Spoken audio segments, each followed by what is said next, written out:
Alright, here we go. We're gonna try this out here. I've been playing around with this. It's kind of fun. Got all sorts of new little gadgets in here. You'll see all sorts of weird things happening in the screen, etc.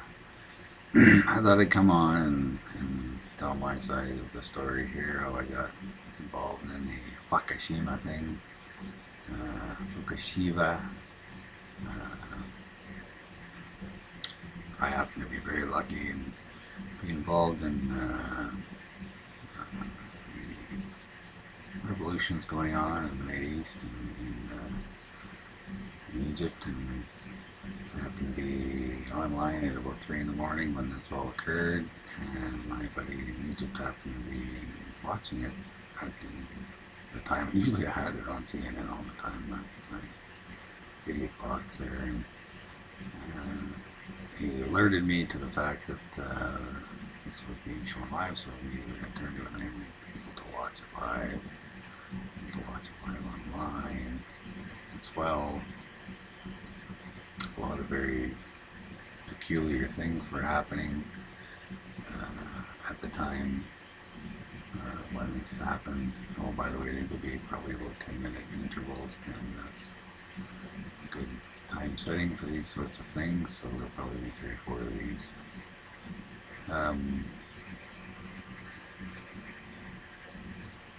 Yeah, so we were able to watch this while it was happening, and there were some really bizarre things happening besides the fact that major devastation was going on. There was lots of things flying around and moving around very fast. Those are online. You're able to see them. Looks like when it first came out of the sea and walked up onto the shore. And lots of weird stuff going on while this was happening. Of course, some of us knew that there's quite a few new plants on the island of Japan, and that was my main concern, although the tsunami was pretty devastating. Clearly, in the beginning they said there was 20,000 dead. I guess they revised that to 19 or so. I'm not even sure if they really know the true number yet. Nonetheless, one was the first one that seemed to be in trouble and was venting a little bit. They're having trouble with that, and so it looks like they decided to punch a hole in the side, the back side there, to kind of create more release pressure. Either way, it's not good. It releases radioactive particles into the atmosphere. Didn't seem to help anyways, and it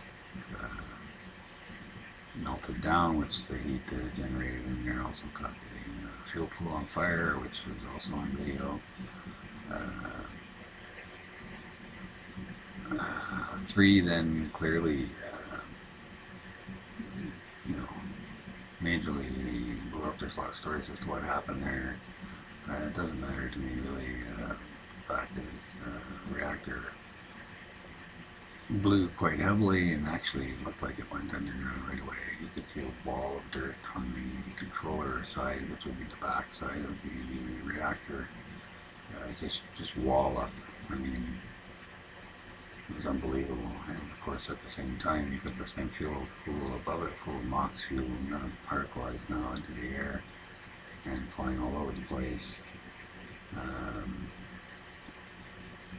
You know, those rods went everywhere, and of course, if you watch close, you can see that it went straight up and out. And a huge pile came straight down, and that's basically what started 4 on fire, was the fact that a lot of hot rods ended up falling into the number 4 reactor and pool. Now the reactor was not working, but there was a full load of fuel in there, clearly, because we had 2 fires there. The fuel pool did catch on fire, it did run dry. We knew all this kind of before the FOIA documents came out. They just kind of confirmed everything. Not that they're 100%, but they did confirm a lot. And you can actually watch it exit the fuel pool, exit of the front of the building and roll down into the ocean. So that was a fairly big blob actually, and that's basically why the ocean was kind of looked like it was boiling for a time there. but that reactor 3 shot me around straight away. So we had, and then 2 was the last one too. To go 5 and 6 did get hot, 5 especially did get hot. And I think mainly it was from, possibly from rods coming around, falling down also on it. Maybe not nearly as many as 4. I had 4. Videos came out, you can see them. The very first meeting was happening. Actually, by the 15th meeting, 4 was on fire, 3 had exploded. All the same fuel pools were on fire. 2 was the last one to have troubles. I mean, its pool caught on fire, and that was also on video. All this was released into the atmosphere. It did go out to the ocean a bit and then swung back into Japan, which was a little unexpected and really panicked the Japanese government. That's why they went into a possible evacuation, because where were they going to evacuate to? I mean, I don't know where they would have gone. So where you move 35 million people and where you move them quickly, because when the army was in Fukushima trying to evacuate the people, they'd just gotten there, and all of a sudden they left without the people in a hurry. So somebody obviously contacted them and said, hey, you gotta get the hell out of there now. And so they left the people to their own, and they did. The people did pretty good getting out of there, but nonetheless.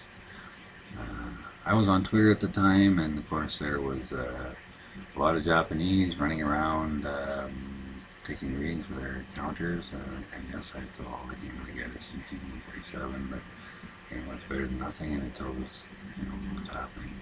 And they were doing this at 50, 80, 100, all the way up to 300 kilometers, and even further, I think went as far as 350. And those are the people that really increased the limit from 20 kilometers to 50. Didn't really have much choice, and even that was pretty light, if you ask me. This did come across the ocean. It did make its way towards the northern hemisphere, west coast of North America. Hawaii being kind of smack dab in the middle. They were chemtrailing it, bringing it down as much as they could into the ocean, which didn't help the ocean much either, but most likely stopped people from dropping dead on the fucking street, pardon my French, dropping dead on the street, like the deer. They're harpies. They were probably using, looks like they're using HARP to push what was above the clouds out of our atmosphere and into space. And we did see the third belt arriving, and the Allen belt system, which kind of looks like that's what they were doing.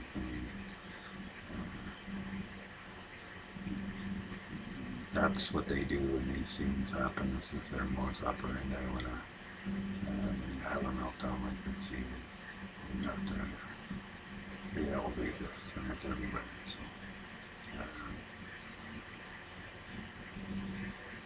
it was rather shocking when this happened, especially to see that it blew up.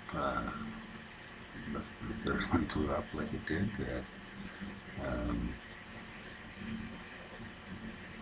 They couldn't really do much in the beginning, which was really, you have a really short window when you're dealing with something like this. You really only have, a week. Normally you'd have a week, but in this case, really, they didn't have very much time, so you have to give them the fact that try and mitigate this as best they could. It was almost impossible because of what happened.